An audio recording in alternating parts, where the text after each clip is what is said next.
Magandang umaga mga tabs. Ngayong tanghalian, magluluto ako ng gulay. Ito nga pala yung kawali na pinagpirituhan ko ng isda kanina. Yan, magigisa tayo ng sibuyas. Yan. Itong gulay na to is request ng asawa ko nung isang araw pa. Ngayon ako nakapagluto kasi holiday ngayon. Sakto-sakto wala siyang pasok. Unahin na natin ang sibuyas.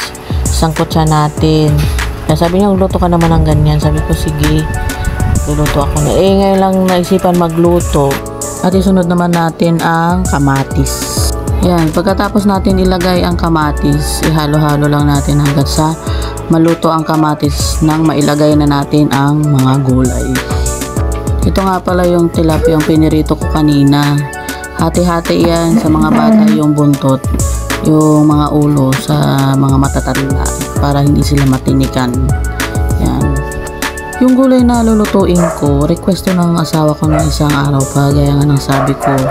Sa pagkakaalam ko, ngayon pa lang ako makakaluto nito. Pero hindi ko alam noon kung nakapagluto na ako. Pero sa ngayon ngayon pa lang as in kasi hindi ko pa siya totally gamay lutuin. Kaya medyo nagtatanong-tanong pa ako kung ano yung susunod, ganyan. Kasi itong gulay na to is kinalakihan ng asawa ko noon. Sabi ko nga kanina, ngayon lang namin naisipang makapagluto nito kasi holiday. Kumpleto kami dito sa bahay. Ayaw kasi magluto ng ganitong ulam kapag kami lang, lalo na ako lang ang magiliw na kumakain ng gulay. Mga bata kasi halos sabaw lang sila o kaya isda. So yung gulay na lulutuin ko hindi mauubos. Ang gusto ko kasi kapag nagluto ako ng ganito is yung nauubos. Kaya kanina namalengke ako kasi para makapagluto ako ng gulay na request niya nung isang araw pa. Isa to sa mga paborito niyang gulay. Hindi ko alam ang tawag nito pero ano to yung pakbet Ilocano. Yun ang pagkano kasi iba yung pakbet ng Tagalog yan. Yung may mga dahon ay bunga ng malunggay ganyan. May kamote. Yan. Yan. Kaya ngayon lutong-luto na yung kamatis. Medyo durog-durog na siya. Pwede na natin ilagay yung mga gulay. Yan, ibubuhos natin siya ngayon. Yan, ilagay na natin lahat ng gulay na yan. Kakasya naman yan kasi hindi naman ganun karami yung gulay na nabili ko.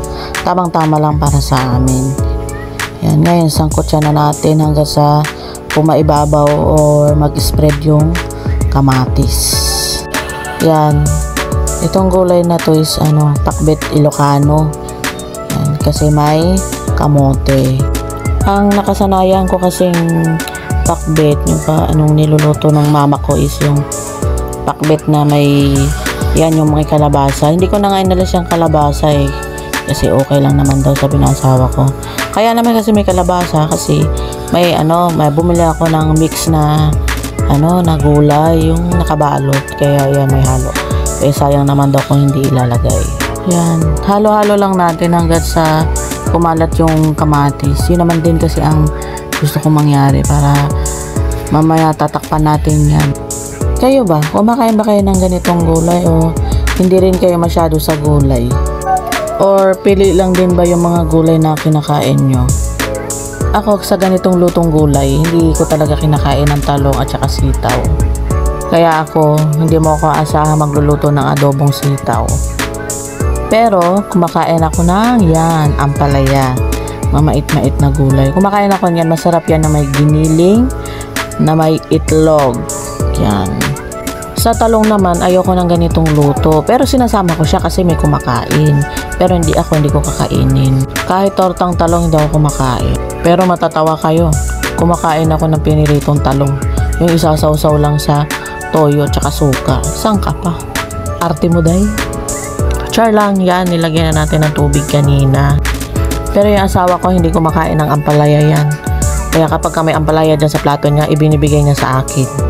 Kaya ngayon, nakapagluto ko ng ganitong gulay, hindi ko na naman alam kung kailan ulit ako makakapagluto. Ayaw kasi na asawa ko kumain ng gulay sa gabi, lalo na't heavy meal to gulay. Kaya ngayong araw, sinusulit ko na makakain kami kompleto dito sa bahay ng ganitong ulam kasi maganda rin yung paminsan-minsan gulay, paminsan-minsan karne, paminsan-minsan isda, yan, mga tuyo, mga gusto nating kainin. Wag natin araw-arawin yung karne kasi minsan mahirap na ang hirap huminga kapag kayong puro karne ang kinakain natin. Kaya minsan magulay din tayo. Yan, nahalo na. Tinanong ko yung asawa ko kung ilalagay na ba yung bagoong isda. Bigla siya nagulat. Sabi niya, hala, hindi mo pala isinama sa paggisa yung bagoong isda sa sibuyas sa kamatis. Kailangan daw pala igigisa yun para lumabas yung linamnam ng bagoong isda sa gulay. Dapat igigisa yung bagoong isda sa kamatis at saka sibuyas. Sabi ko, hala, hindi ko naman din kasi alam kasi gaya nga ng sabi ko, ngayon pala ako nakapagluto ng ganito. Sanayan ko kasing maggisa ng sibuyas at saka kamatis, ilalagay na yung gulay o kaya karne.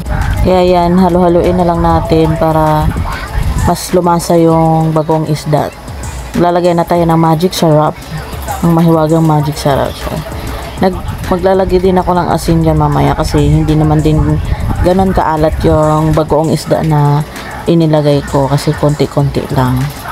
Kung nakita nyo na 3 sali ng takip ng bagoong isda ang nilagay ko, maya-maya maglalagay din ako kasi medyo nakulangan ako sa lasa ng bagoong kasi napakasarap nung bagoong isda. Kung maamoy nyo lang yan habang naghahalo ako, naglalaway na ako, gustong-gusto ko na talagang kumain sa mga oras na yan.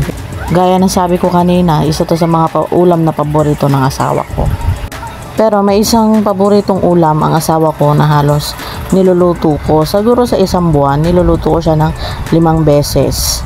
Niluluto ko siya kasi alam ko na hindi siya magsasawa kahit sabihin mo bang may matitira at kakainin kinabukasan kasi itong ulam na to is paborito naming dalawa. Yan, naglagay na ako ng asin kasi kulang pa siya sa alat.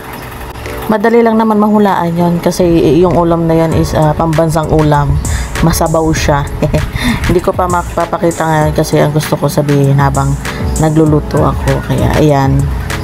At ito, paluto na yung gulay na niluluto ko ngayong araw. Ayan. Nailagay ko na rin yung pang-4 na takip na sali ng bagoong isda dito kasi nakulangan ako sa lasa niya. Kanina nakalagay na ako ng 3. Yan, halo-halo na lang. Pa-steam ko na lang yan para malumambot pa yung ibang kamote. Yan, magsasali na ako. Tara na't kumain. Ito mga tabs, tapos na ako magluto na ito. Kaya konti na lang yan kasi isinalin ko na dito sa mangkok na may 3 hiwa ng isda at ito 2 hiwa ng isda. Yung isa sa amin at yung isa naman para sa biyanan ko. Yan. At ito namang isa ay para sa kapitbahay namin. Yung mga buntot para sa mga bata. Yan, nagsandok na rin ako para sa mga bata nang makakain na sila. Yung sa mga bata naman sinabaw ko sa nila is yung munggo na binigay ng biyanan ko kasi hindi sila masyado kumakain itong kasi nangangati din sila kaya munggo ang pinasabaw ko at isda naman yun sa kanila. At ito naman yun sa amin ng asawa ko. Nagsandok na rin ako para makakain na rin kami. And that's for today ulam. Salamat po.